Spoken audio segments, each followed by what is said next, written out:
Picture this. While Rome was building the Colosseum, another empire was carving 100-foot stone obelisks out of single pieces of granite, minting gold coins, creating their own alphabet, and you've probably never heard of them. Here's what's wild. Ancient Persian texts listed 4 great world powers: Rome, Persia, China, and Aksum. Yeah, Aksum. Not in your history textbook, is it? This empire controlled the trade routes between Africa, Arabia, and India for 700 years. They invaded Arabia, built churches from solid rock, and then they vanished so completely that historians argued for centuries about whether they even existed. This is the story of the Aksumite Empire. And honestly, what they accomplished makes their disappearance even stranger. The story starts in the highlands of northern Ethiopia, around the 1st century CE. Not exactly prime real estate, right? Mountainous terrain, far from major civilizations, stuck between the Red Sea and the African interior. But here's the thing, location is everything. The Aksumites figured out something brilliant. Those mountains, perfect for terraced agriculture. That position between the coast and interior Africa, that made them the middlemen for the entire Indian Ocean trade network. Ivory, gold, and enslaved people from Africa, spices, silk, and precious stones from India, all of it flowed through Aksum. By the 3rd century, they'd built a capital city, also called Aksum, that rivaled anything in the Mediterranean. We're talking multi-story stone palaces, sophisticated irrigation systems, and a population that some scholars estimate hit 20,000 people. That might not sound massive, but for the ancient world, that's a major city. And then came the coins. Around 270 CE, Aksum started minting its own currency: gold, silver, and bronze. Only 4 empires on Earth were doing this: Rome, Persia, the Kushans in India, and Aksum. Think about that. This African kingdom had the economic muscle to back its own international currency. Their gold coins have been found in India, Sri Lanka, and throughout the Mediterranean. But they weren't just traders. King Endubis, who first minted those coins, also started serious military expansion. The kingdom absorbed neighboring territories, pushed toward the Red Sea coast, and seized control of the port of Adulis, one of the busiest trading hubs in the ancient world. The Aksumites were just getting started. And what they did next? It changed everything. By the 4th century CE, Aksum wasn't just powerful, it was one of the heavy hitters of the ancient world. Let's talk numbers. At its height, the empire controlled an area roughly the size of France. Their army? Estimates put it at over 100,000 men. They had a navy patrolling the Red Sea, and their king, he called himself King of Kings, the same title used by Persian emperors. The capital city was something else entirely. Travelers described towering stone buildings, some reaching 4 or 5 stories high. The royal palace complex covered acres, and then there were the obelisks. You're looking at the largest single pieces of stone ever erected in the ancient world. The Great Obelisk of Aksum stood 108 feet tall and weighed about 500 tons. They carved it from a single block of granite. No concrete, no separate pieces, one stone. And they didn't just carve it, they transported it from the quarry, shaped it to look like a multi-story building complete with fake doors and windows, and somehow stood it upright. We still don't know exactly how they did it, but here's where it gets really interesting. Around 330 CE, King Izana converted to Christianity. And I mean really converted. He didn't just adopt a new religion, he made it the state religion of the entire empire. This matters more than you think. Aksum became one of the first Christian kingdoms in the world before most of Europe. While Germanic tribes were still pagan, while much of the Mediterranean was transitioning, Aksum had already established Christianity as the foundation of their state. The Ethiopian Orthodox Church traces its roots directly back to this moment. And Izana didn't stop there. The guy was a military genius. He invaded neighboring kingdoms, pushed deep into the Arabian Peninsula, and left inscriptions, in 3 languages mind you, Ge'ez, Greek, and Sabaean, describing his victories. One inscription describes how he burned their towns, killed their people, and took their loot. Not exactly subtle. Speaking of Ge'ez, they invented their own script.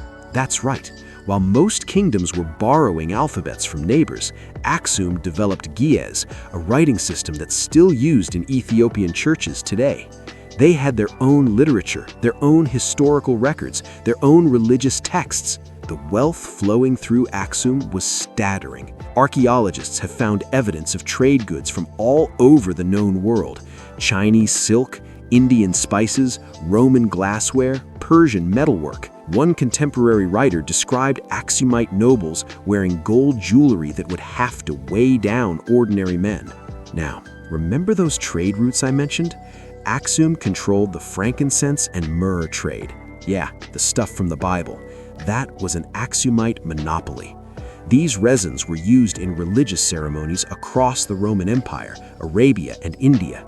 The demand was enormous, and the Aksumites controlled the supply. But their greatest achievement? The rock-hewn churches. Around the 6th and 7th century CE, Aksumite builders started carving churches directly out of solid rock, not building with stone, carving entire buildings downward into the bedrock. Some of these churches are still standing, still in use, after 1,400 years. Their power reached its absolute peak around 525 CE, when King Caleb invaded Arabia. The Jewish Himyarite kingdom across the Red Sea had been persecuting Christians, and Caleb, backed by the Byzantine Empire, launched a full-scale invasion. They won. Aksum installed a Christian ruler in Yemen and controlled parts of Arabia for decades.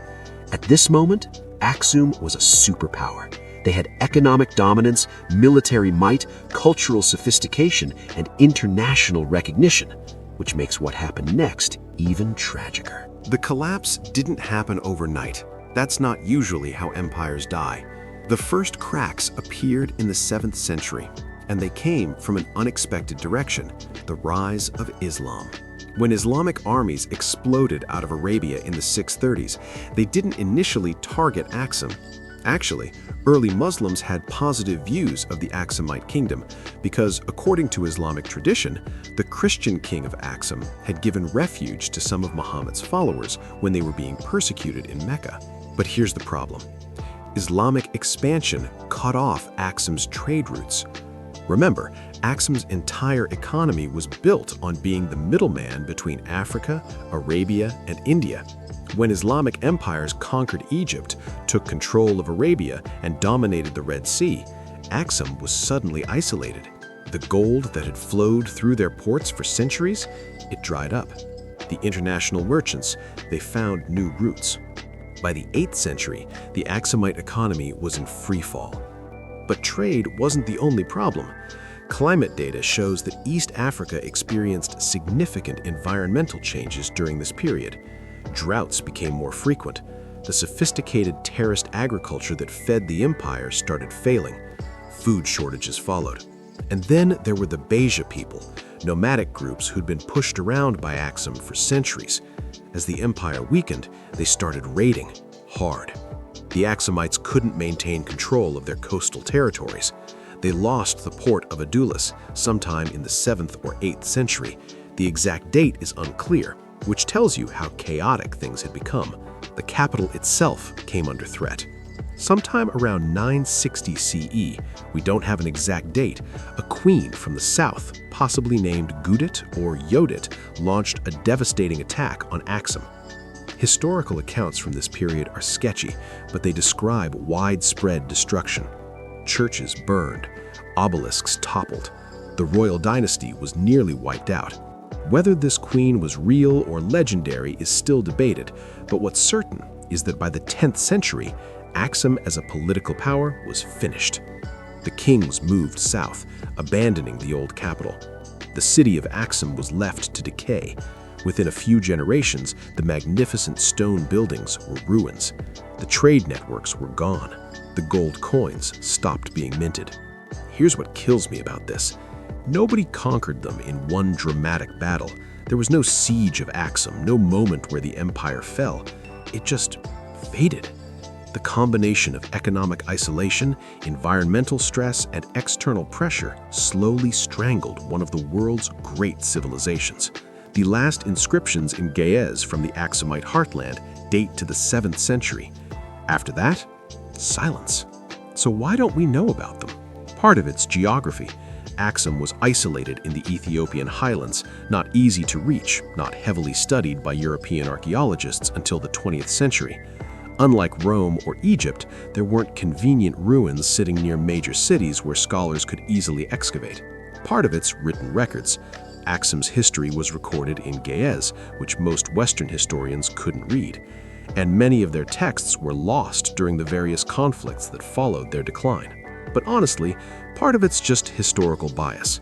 For too long, African civilizations were dismissed or ignored by European and American historians. The idea that an African empire could mint gold coins, build 100-foot obelisks, and invade Arabia didn't fit the narrative some people wanted to tell. Here's what remains.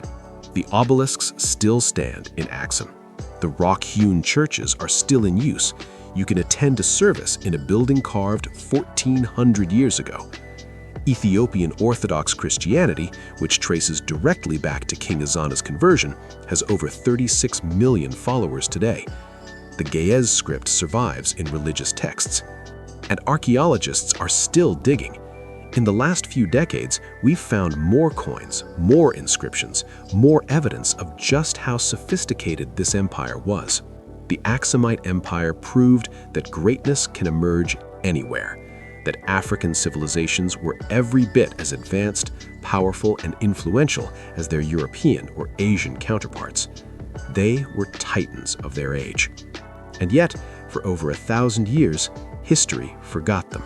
Makes you wonder what else we're missing, doesn't it? What other empires rose and fell, leaving barely a trace? What other stories are buried, waiting for someone to dig them up? That's the real legacy of Aksum.